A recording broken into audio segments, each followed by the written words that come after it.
Dans un monde politique souvent gangrené par la corruption, il existe des hommes qui tracent leur route sans jamais vendre leur âme.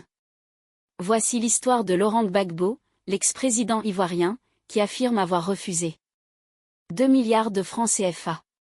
Dans une récente déclaration qui enflamme les réseaux sociaux, Laurent Gbagbo a raconté un épisode marquant de sa carrière politique, bien avant son arrivée au pouvoir. À Paris, il est contacté par un émissaire de l'ex-président ivoirien Félix Houphouët-Boigny.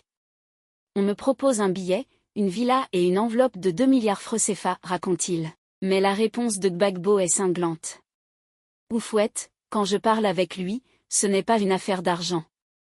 L'émissaire insiste, lui expliquant même que s'il accepte, Houphouët lui-même touche une commission de 10%. Si tu veux, on rentre, et le lendemain, tu reviens. Mais Gbagbo refuse. Sans détour. Sans négociation. À la fin du repas, il n'a même pas de quoi rentrer. Il ose alors demander un peu d'argent pour un taxi. Réponse glaciale, j'ai vu des couillons, mais un couillon comme toi, lança l'ex-président Gbagbo à l'émissaire.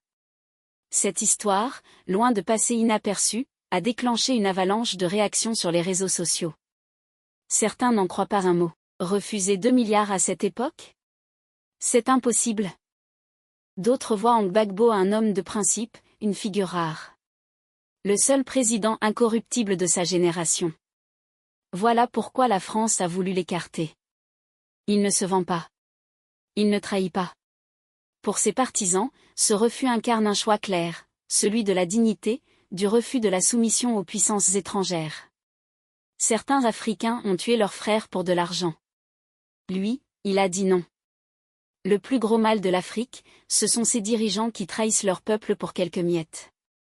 Alors, légende politique ou récit stratégique, peu importe ce que chacun pense, cette histoire soulève une question fondamentale, et si l'intégrité n'était pas qu'un rêve naïf, mais une véritable force de résistance ?